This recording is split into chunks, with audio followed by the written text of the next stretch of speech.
I'm done with you. Now your father is dead. You are no longer useful to me.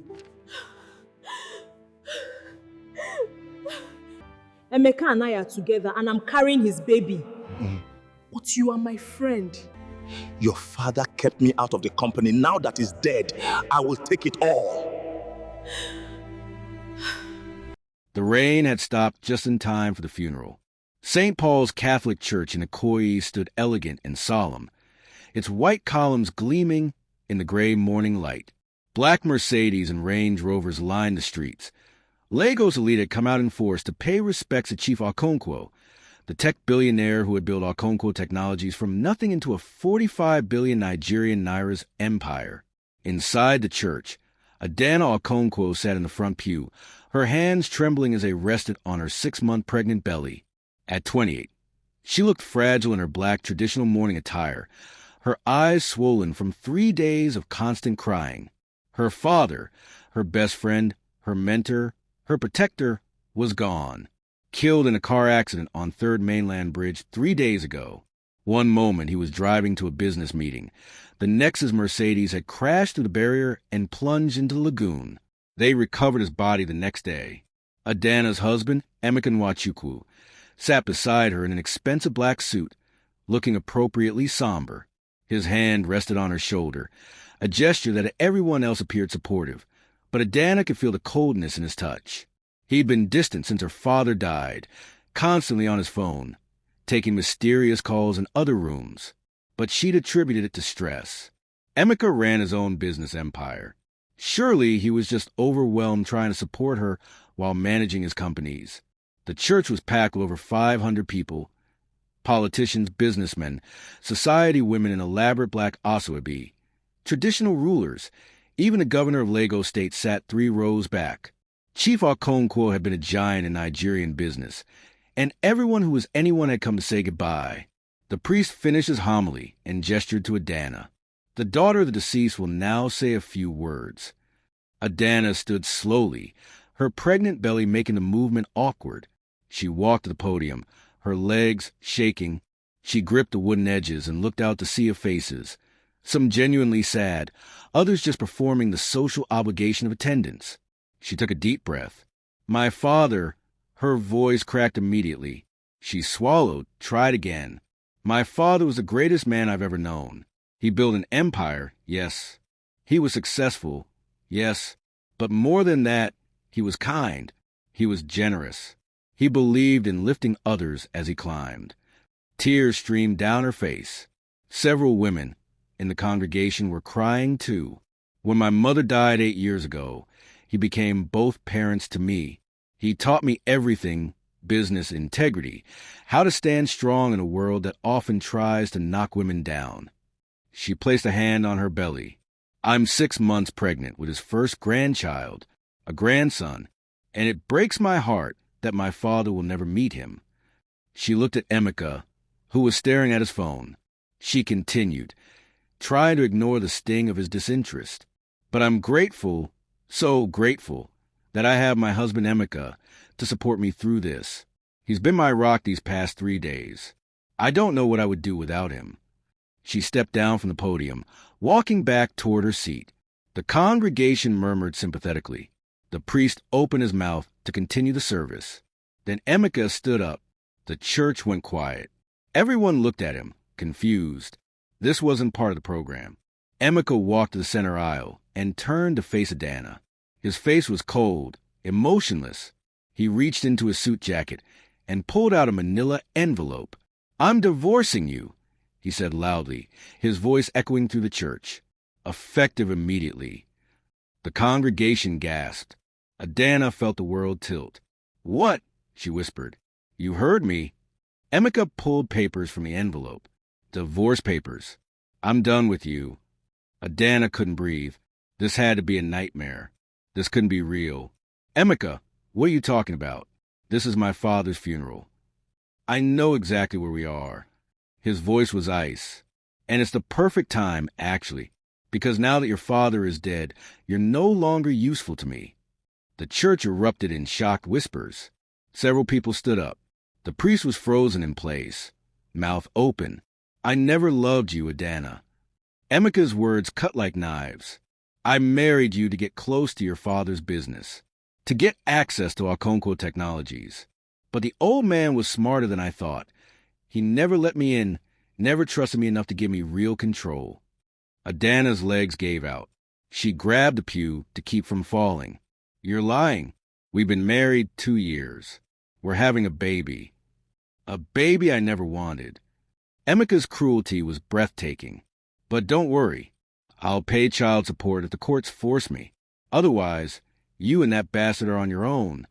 Someone in the congregation shouted, This is disgusting. Have you no shame? Emeka ignored them. He threw the divorce papers at Adana's feet. They scattered across the marble floor. Sign them. You have 72 hours. After that, I'll have you legally removed from our home. Our home. Adana found her voice, though it shook. We live in my father's house. Actually, Emeka smiled, and it was the smile of a predator. We live in MY house. Your father sold it to me 6 months ago. Check the property records. Everything is in my name. The house, the cars, even the bank accounts you think are joint. I emptied them yesterday. Adana felt like she was dying. This couldn't be happening. Not here. Not now. Not at her father's funeral. Then the church doors opened. A woman walked in. She was young, maybe 24, wearing a bright red dress that was absolutely inappropriate for a funeral. Her heels clicked loudly on the marble floor as she walked down the aisle with complete confidence. Kayamika, Adana's former friend. They'd known each other since university. Kayamika walked straight to Emeka and took his hand. She looked at Adana with something like pity mixed with triumph. Sorry for your loss, Kayamika said, her voice dripping with fake sympathy. But Emeka and I are together now. We have been for the past year. Actually, Adana couldn't process the words. Her friend, her husband, together for a year. And I'm pregnant too, Kayamika added, placing a hand on her own flat stomach. 3 months. So your baby won't be his only child after all.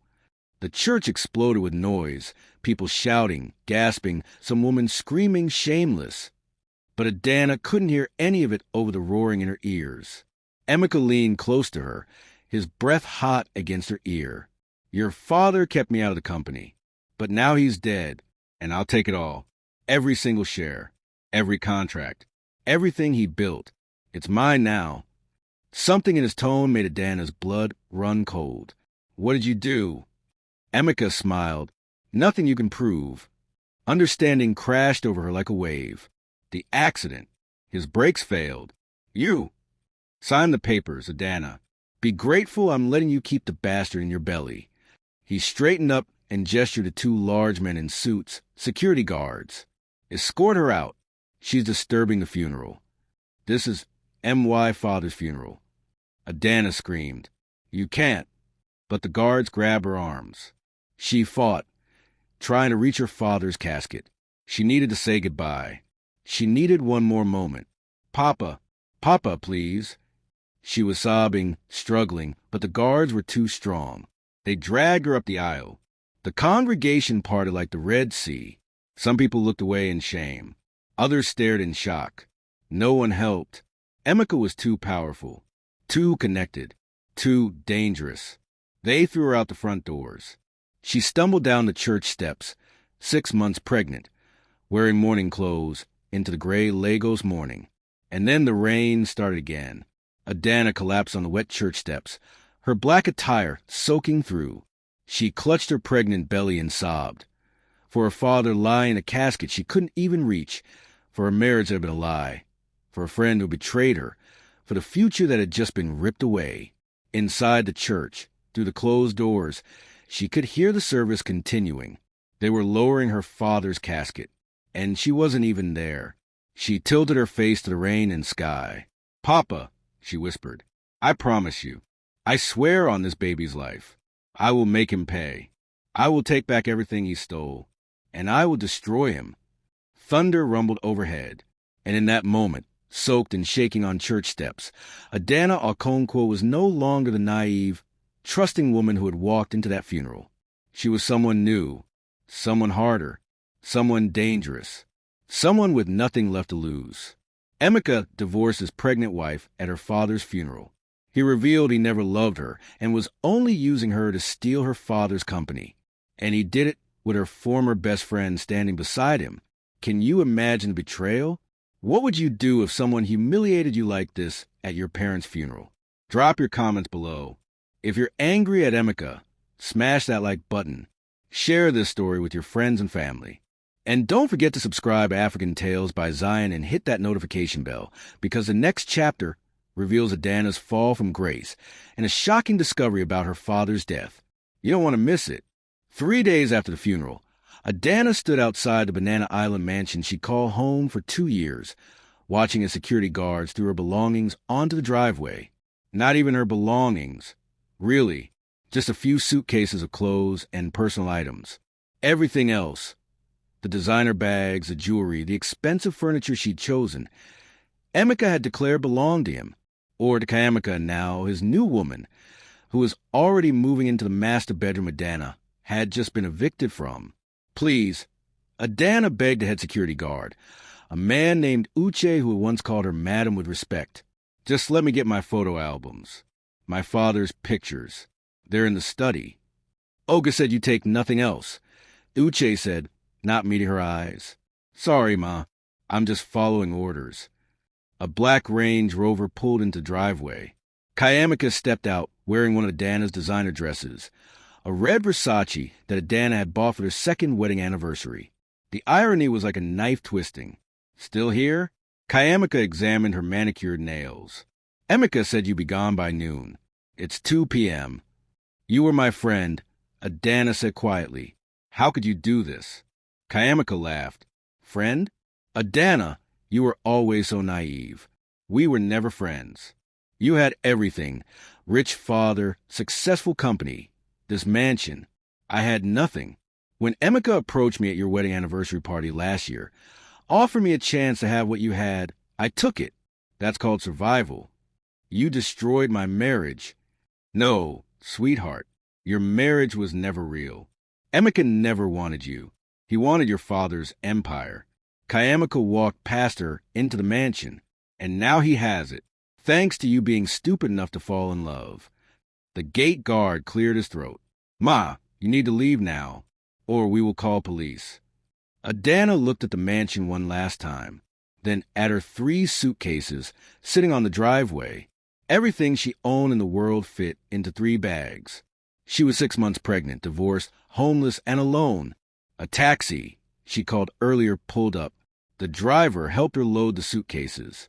As they drove away from Banana Island, away from the life she'd known, Adana didn't cry. She was too numb for tears. Where to, madam? The driver asked. She gave him an address in Surulere. A friend from university, Ngozi, had a spare room she'd offered. It wasn't much, a 1-bedroom apartment in a working-class neighborhood. Nothing like the luxury Adana was used to, but it was shelter. Over the next month, Adana's fall was complete and brutal. The bank account she'd thought were hers turned out to be in Emeka's name only. Every penny was gone. Her fathers were revealed that Emeka had somehow convinced Chief Okonkwo to sign over 30% of Okonkwo Technologies' shares to him.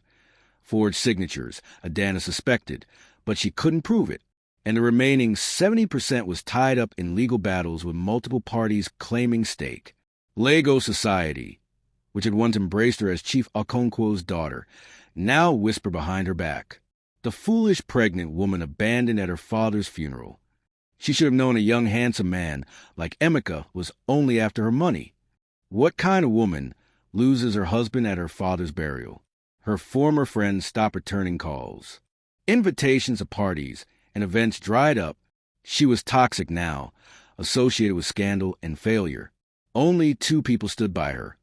Ngozi, her best friend who was a lawyer, and Uncle Obinna, her father's younger brother who ran a small law practice in Acadia. Uncle Obinna gave her small amounts of money for food and prenatal care, but he couldn't do more. Emeka had threatened to destroy his legal practice if he helped Adana too much. Lagos business was a small world, and Emeka now controlled too much of it. By her 8th month of pregnancy, Adana was selling her jewelry at Yaba Market to pay for food. The engagement ring Emeka had given her, which she'd once thought was a symbol of eternal love, fetched 2.3 million Nigerian nairas.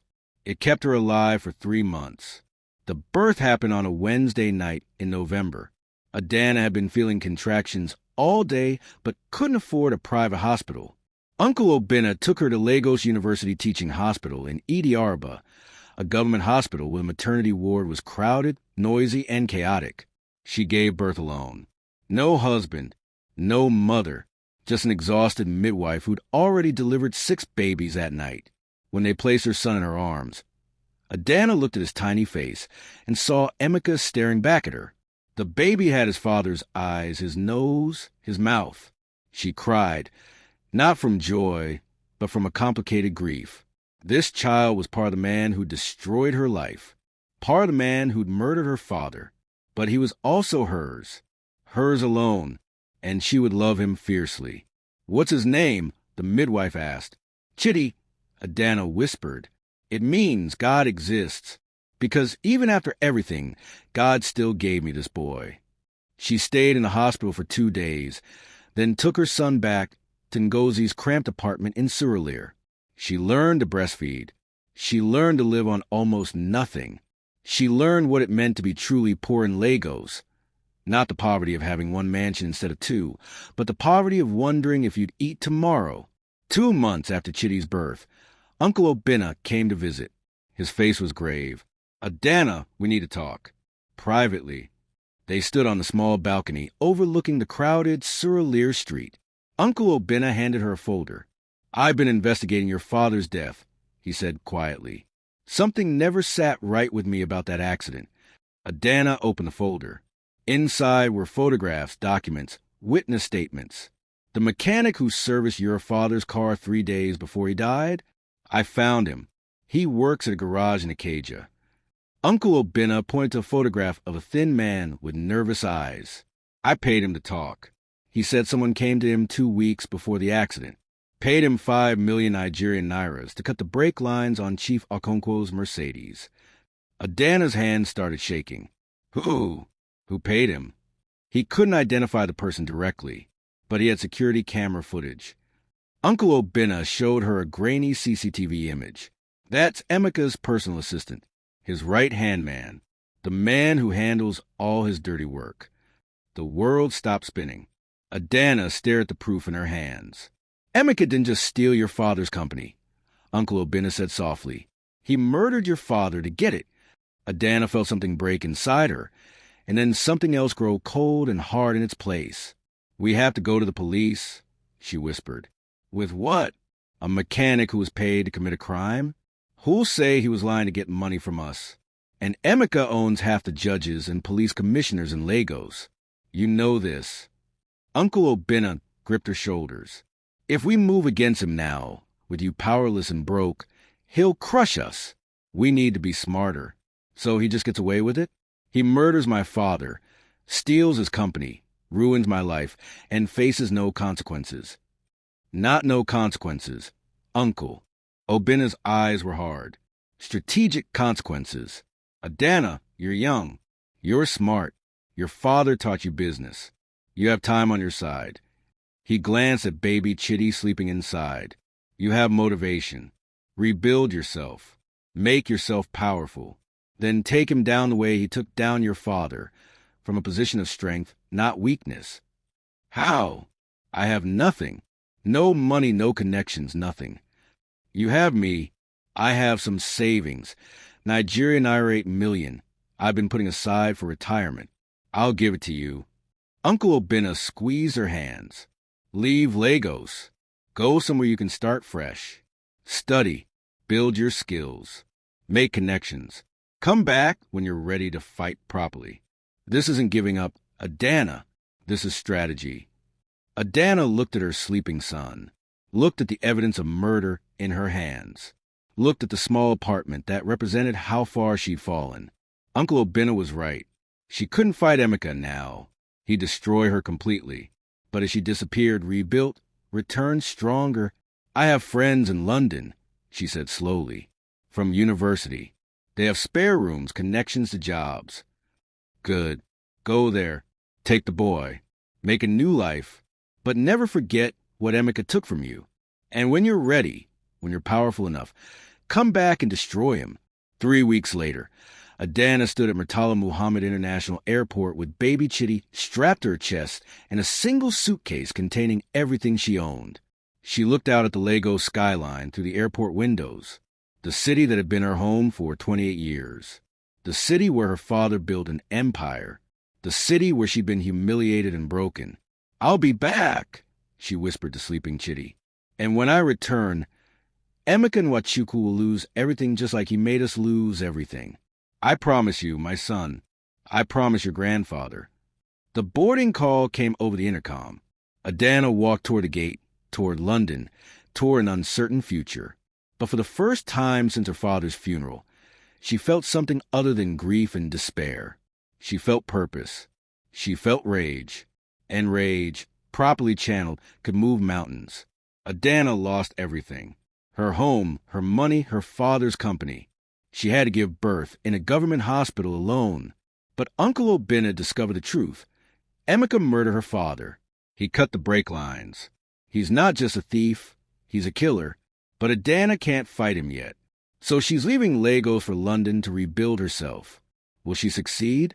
Will she come back strong enough to destroy Emeka? Comment below what you would do.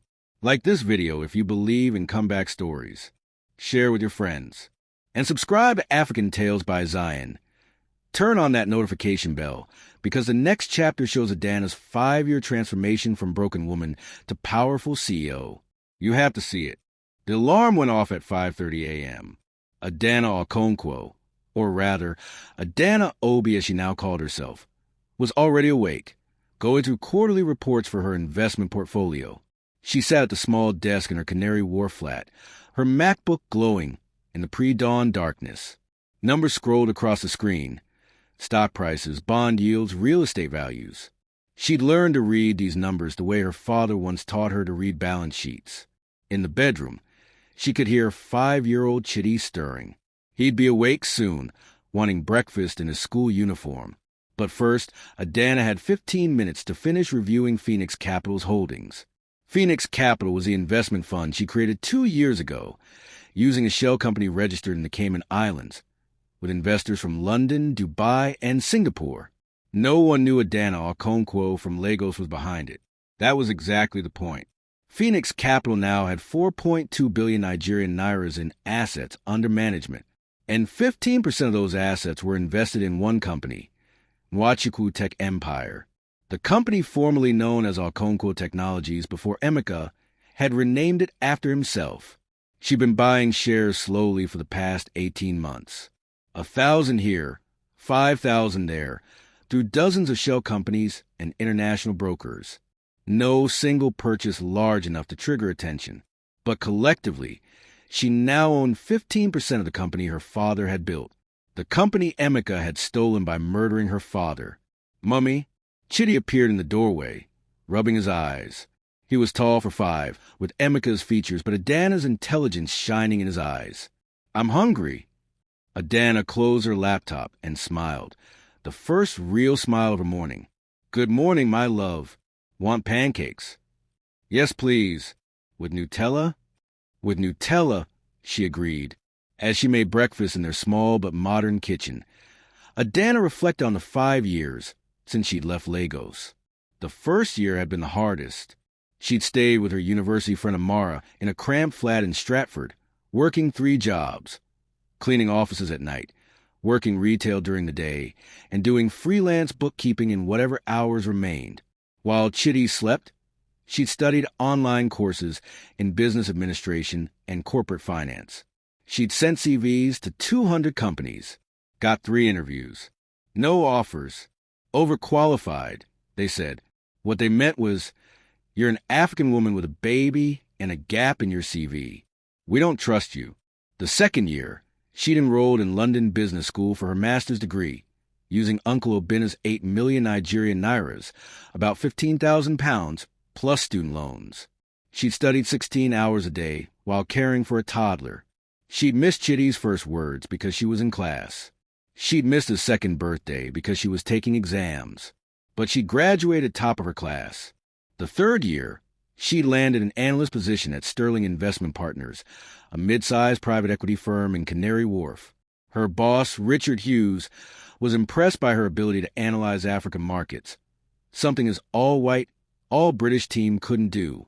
She'd worked like she was possessed. Late nights, weekends, learning everything about mergers and acquisitions, hostile takeovers, corporate restructuring. Richard nicknamed her the Ice Queen because nothing rattled her. She could sit in a boardroom full of aggressive men and calmly eviscerate their arguments with data. What they didn't know was that every deal she studied, every takeover she analyzed, she was learning weapons. Weapons she'd one day use against Emeka. The fourth year, she'd been promoted to senior associate. Her salary jumped to £95,000. She'd moved to a better flat, put Chitty in a private school where he was the only black child in his class, but thrived anyway. She'd started building her network, connecting with wealthy Nigerians in London, Arab investors in Dubai, Chinese businessmen looking for African opportunities. And she'd started Phoenix Capital. Quietly, anonymously, the ultimate weapon. The fifth year, this year, everything had accelerated. Phoenix Capital had grown to 4.2 billion Nigerian nairas. She'd made strategic investments in tech companies, real estate, and gradually, Nwachukwu Tech Empire. Through her intelligence network, wealthy Nigerians loved gossip. She knew everything happening in Lagos. Emeka had married Kayamaka. They had 2 children. They lived in a Banana Island mansion, the same one he'd thrown Adana out of. But the marriage was rocky. Kayamaka spent money like water, and Emeka was struggling to keep up with her lifestyle demands. Nwachukwu Tech Empire was worth 50 billion Nigerian nairas on paper, but the company was poorly managed. Emeka wasn't the genius her father had been. He'd made bad acquisitions, overpaid for assets, and the stock price had declined 30% over 5 years. The company was vulnerable, and Adana was ready. "Mummy, are you listening?" Chitty was tugging her sleeve. "Sorry, baby. What did you say?" "I asked why we're going to Nigeria next week. You said we're going on holiday, but you look serious like when you're doing work." Smart boy. Too smart to fool with half-truths. "We're going to Lagos," Adana said carefully, "to visit family. Your great-uncle Obinna. You like him. He's kind. Will I meet my daddy?" The question Adana had been dreading for 5 years. "No, baby. Your daddy, he's not a good man. He won't be part of our lives." Chitty accepted this with the resilience of a child who'd never known any different. "Okay, can we see lions in Nigeria?" "Wrong country, love. But we can visit Lekki Conservation Center. They have monkeys." After dropping Chitty at school, Adana went to her office at Sterling Investment Partners. She'd submitted her resignation yesterday. Richard had been shocked, tried to convince her to stay, offered more money. But Adana's plan didn't involve working for someone else anymore. She had a 2 p.m. video call with Uncle Obinna. "Everything is in place," Uncle Obinna said from his Lagos office. His gray hair had gotten grayer, but his eyes were sharp. "I've been buying shares through the shell companies you set up, combined with what you're holding through Phoenix Capital. We're at 35% ownership of Nwachukwu Tech. And Emeka has no idea?" "None. The shares are spread across so many entities that it looks like random market activity. He thinks the stock price decline is just market forces." "Good." Adana pulled up documents on her second monitor. "I've scheduled my return for next week. I've booked the 4 Seasons in Ikoyi under my new company name, Phoenix Capital Partners, London office. I'll be attending the Lagos Business Summit, where Emeka is keynote speaker. Are you sure you want to confront him in public?" "Uncle, I've waited 5 years for this. I built myself from nothing to someone with real power. I've studied every aspect of his business, found every weakness. Yes, I'm sure." Uncle Obinna smiled, a warrior's smile. "Your father would be proud. You're going to war the way he taught you, with intelligence and strategy, not just emotion. I learned from the best." Adana's voice softened. "How is his grave? Do you still visit?" "Every Sunday. I tell him his daughter is coming home. That justice is finally coming." Uncle Obina's eyes glistened. Finish this, Adana. For him. For you. For that boy. After the call ended, Adana sat quietly in her office overlooking Canary Wharf. 5 years ago, she left Lagos broken, pregnant, humiliated at her father's funeral. Now she was returning with 4.2 billion Nigerian nairas in assets, controlling interest in the company that should have been hers all along, and a plan to destroy the man who'd taken everything. Emeka thought Adana Okonkwo was dead, destroyed, forgotten, irrelevant. He was about to learn that she'd only been sleeping, and now she was awake. 5 years in London. Adana went from cleaning offices to becoming a senior investment analyst. She got her master's degree while raising Chidi alone. She built a 4.2 billion Nigerian nairas investment fund, and she secretly bought 35% of Emeka's company without him even knowing. The woman he threw away like trash is now powerful enough to destroy him. Are you excited for revenge? Comment yes below. Smash that like button. Share this transformation story. And subscribe to African Tales by Zion with notifications on, because the next chapter is a confrontation. When Adana returns to Lagos and faces Emeka for the first time in 5 years. You cannot miss it. The Lagos Business Summit at Eco Hotels was packed with Nigeria's business elite. Men in expensive agbadas and women in designer asobi filled the grand ballroom. The air conditioning struggled against the heat of 500 bodies and egos. Adana sat in the third row, wearing a navy blue power suit from Harrods, her natural hairstyle and elegant locks that fell to her shoulders, a dramatic change from the straight weave she'd worn 5 years ago. Designer sunglasses hid her eyes. To anyone who'd known her before, she was unrecognizable, but she could see everything, especially Emeka Nwachukwu at the head table, looking prosperous and confident in a black agbada with gold embroidery. At 40, he'd gained weight, the result of too much expensive wine and rich food. His face had gotten harder, more arrogant. Beside him sat Kayamika, looking bored and playing with her iPhone. She wore a gold dress that cost more than most Nigerians earned a year. 2 bodyguards stood behind Emeka's chair. He'd become the kind of man who needed protection. The moderator introduced Emeka. Our keynote speaker today is Mr. Emeka Nwachukwu, CEO of Nwachukwu Tech Empire, one of Nigeria's fastest-growing technology companies. Please welcome him. Applause. Emeka stood and walked to the podium. Thank you, he said with false modesty. I'm honored to be here today to talk about building empires, taking risks, and seizing opportunities that others are too afraid to take. Adana smiled behind her sunglasses. The arrogance, the audacity, speaking about building empires when he'd stolen the one her father built. Emeka droned on for 30 minutes about his vision and strategy, taking credit for innovations that Adana knew her father had designed years before his death. The audience listened politely, but she could see some of the older businessmen, people who'd known Chief Okonkwo, exchanging skeptical glances. They remembered who the real genius was. After his speech, there was a Q&A session. Adana stood up, removed her sunglasses, and raised her hand. The moderator pointed at her. Yes, the lady in blue? Adana's voice rang out clear and strong. Mr. Nwachukwu, you spoke eloquently about seizing opportunities. Can you elaborate on how you seized Okonkwo Technologies? Specifically, the circumstances around Chief Okonkwo's untimely death and your subsequent acquisition of his company. The room went dead silent. Emeka's face paled. Several people gasped. You didn't ask questions like that in public. Lagos business culture was polite, indirect. I don't understand the question. Emeka stammered. Let me clarify. Adana walked down the aisle toward the stage. People turned to watch her. Chief Okonkwo died in January 2018. You married his daughter, divorced her at his funeral, and within 6 months had controlling interest in his company.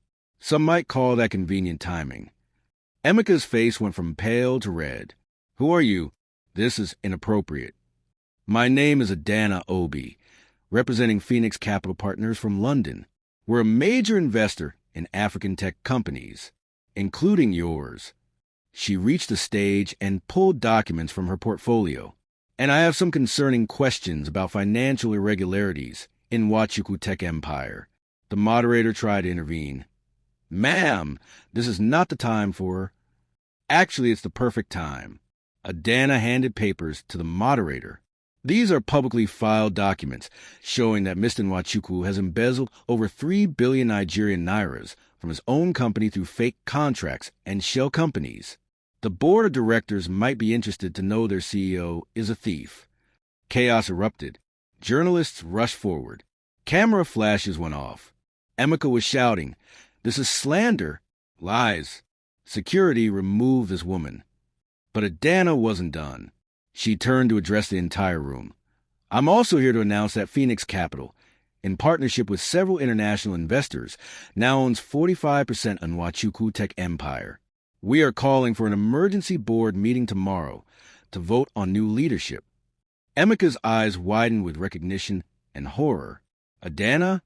She removed her sunglasses fully, letting him see her face clearly for the first time in 5 years. Hello, Emeka. Miss me? The next day, Nwachukwu Tech Empire headquarters. The boardroom on the 40th floor overlooked Lagos Island. 12 board members sat around an Italian marble table. Emeka sat at the head, his lawyers flanking him. Adana sat at the opposite end.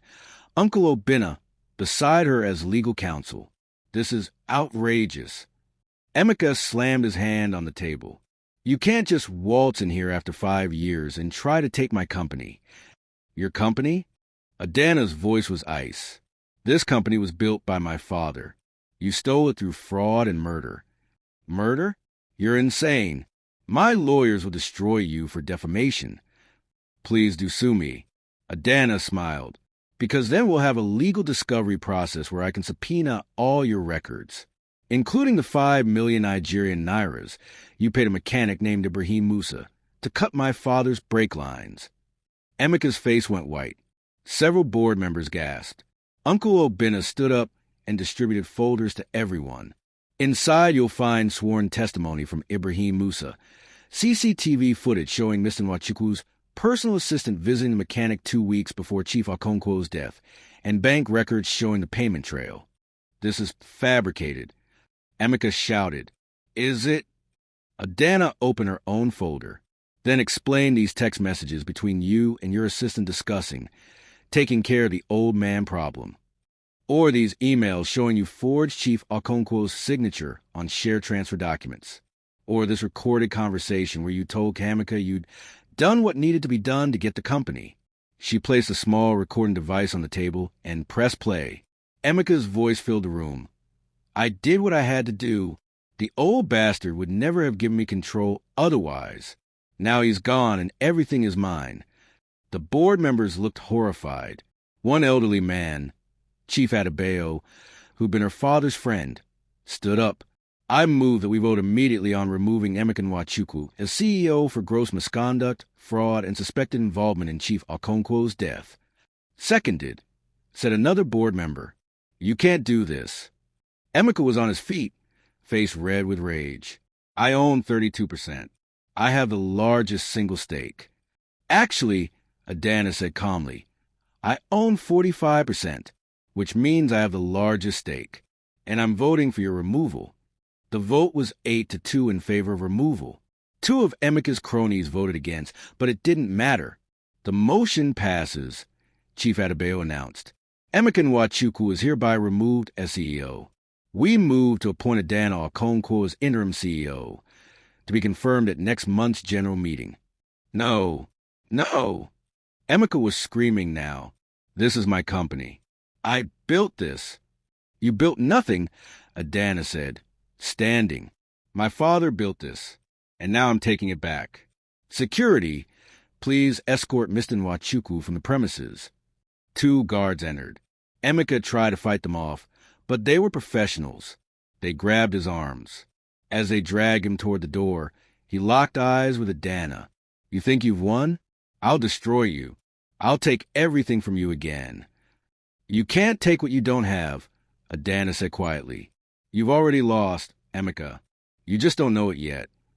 They hauled him out. His screams echoed down the hallway until an elevator door closed on them. The boardroom was silent.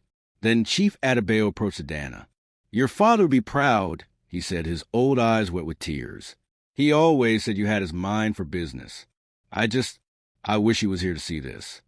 He is, Adana whispered, looking out the window at Lagos.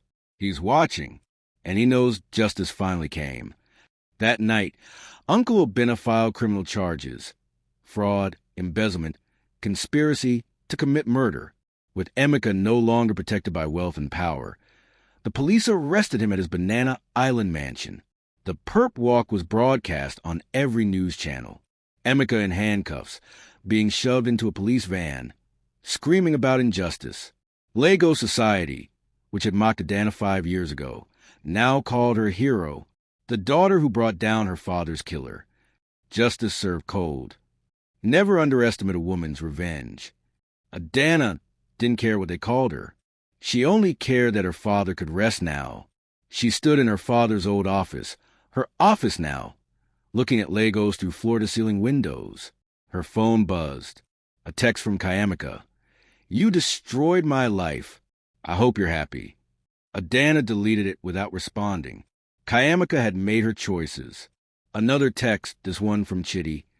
"Mummy, when are you coming home? I miss you." She smiled. "Soon, baby. Mummy's almost done with work." Outside, Lagos glittered in the darkness. The city where she'd been broken. The city where she'd just conquered. Adana destroyed him. She exposed his crimes in front of everyone. She had evidence of murder. The board voted 8-2 to fire him. She took back her father's company. Emeka was arrested on live TV. The man who humiliated her at her father's funeral is now in handcuffs. Are you satisfied with this justice? Comment justice below, like if you believe in karma. Share this powerful story. And subscribe to African Tales by Zion, because the final chapter shows Emeka's last desperate move and how Adana handles it. This story isn't over yet. Kirikiri maximum security prisons smell like sweat, fear, and broken dreams. Adana sat in the visiting room, separated from Emeka by thick glass and steel bars. He looked like a different man. Orange prison uniform instead of designer bata, unshaven face, haunted eyes. 2 weeks had passed since his arrest.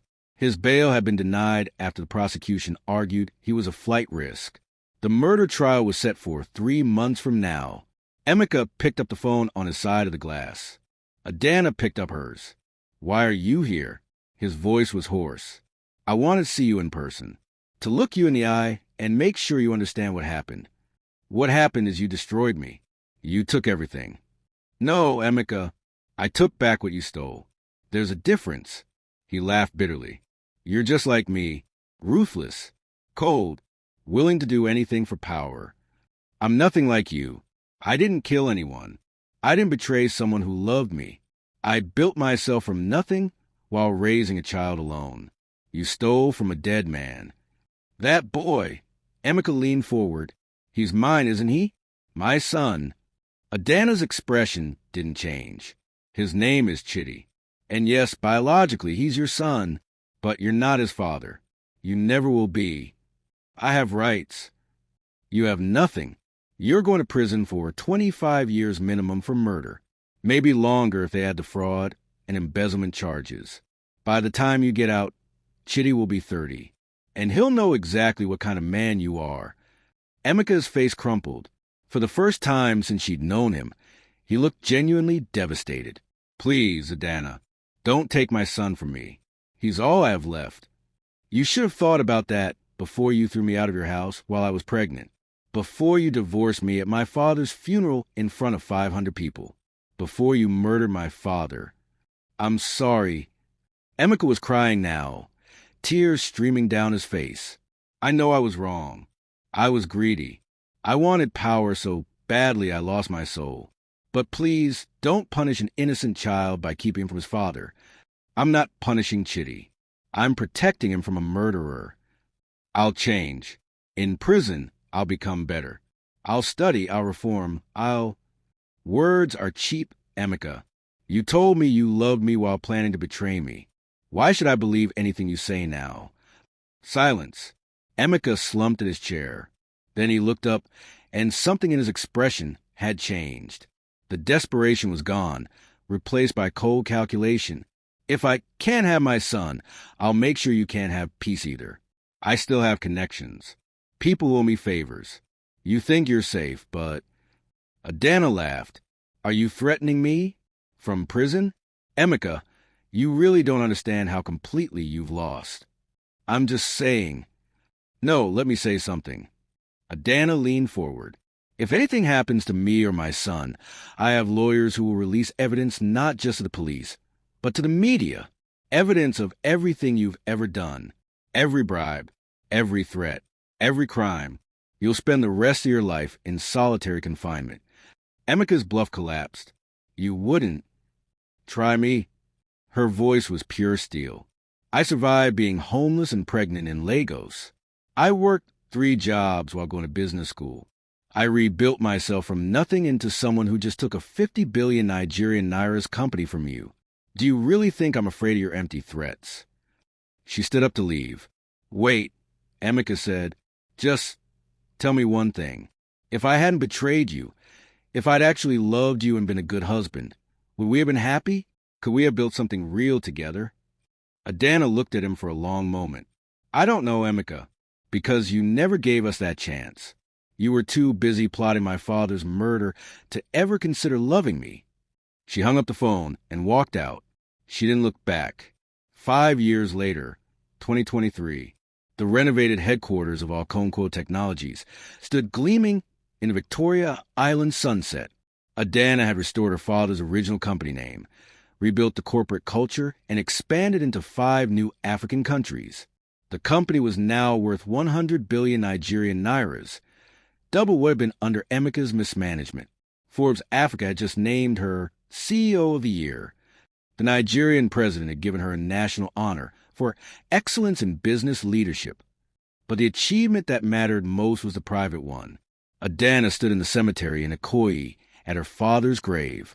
10-year-old Chidi stood beside her, holding flowers. Tell me about Grandpa again, he said. He asked this every time they visited. Your grandfather was a great man. He built an empire from nothing. He believed in hard work, integrity, and family above all else. Did he love me even though he never met me? He loved you before you were born. He told me when I was pregnant that he knew you'd be special, that you'd have his brain and your mother's heart. Chidi places flowers on the grave. I wish I'd known him. You do know him. Every time you excel in school, every time you treat others with kindness, every time you stand up for what's right, that's your grandfather living through you. Mummy, Chidi looked up at her. Why don't I have a father? It was the question Adana had been dreading and preparing for equally. You do have a father, biologically, but he made very bad choices. He hurt people. He hurt me and your grandfather. So he's not in our lives. Will I ever meet him? Maybe someday, when you're much older and can understand the full story. But for now, you have me, Uncle Obinna, Auntie Ngozi, and a whole family of people who love you. Isn't that enough? Chidi thought about this seriously. Yes, that's enough. They walked back to the car, hand in hand. Adana's driver opened the door. A new one. Not the old Mercedes that had killed her father, but a Tesla she'd imported from America. Her phone rang. Uncle Obinna, turn on the news, he said. Emeka's trial verdict just came in. She switched on her phone's news app. The headline read, Life imprisonment for billionaire killer. The judge had sentenced Emeka to life in prison, without possibility of parole for 25 years. He'd be 70 before he could even apply for release. Adana felt nothing, no joy, no satisfaction, just a quiet sense of closure. Justice had been served. Her father could rest, and she could finally stop looking over her shoulder. Mummy, why are you crying? Chidi asked. She hadn't realized she was. These are happy tears, baby. They're tears of relief. That night, she stood on her apartment balcony overlooking Lagos. Uncle Obinna had come over for dinner. Ngozi was there too, now head of Okonkwo Technologies' legal department. You did it, Ngozi said, raising her wine glass. 5 years ago, you were broken. Now you rebuild an empire and put a murderer in prison. Your father would be so proud. I didn't do it alone. Adana clinked glasses with them. You both stood by me when everyone else walked away. I'll never forget that. So what's next? Uncle Obina asked. You've achieved everything you set out to do. What do you do after revenge is complete? Adana looked at Chitty sleeping on the couch, exhausted from the day. I live. I raise my son. I run my company. I prove that a woman can be destroyed and still rise again stronger than before. She thought about Emeka in his prison cell, about Kayamika, who divorced him and married an oil tycoon within 6 months, about all the Lagos society people who'd mocked her and now pretended they'd always supported her.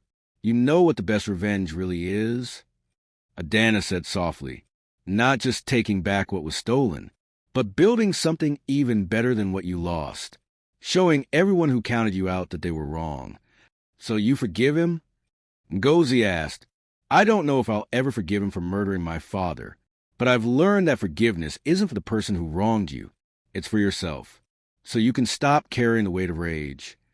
She looked at her father's picture on the mantel, the last photo taken before his death, him smiling at a company event. I made you a promise at your funeral, Papa, she whispered. I promised I'd make him pay. And I did. You can rest now.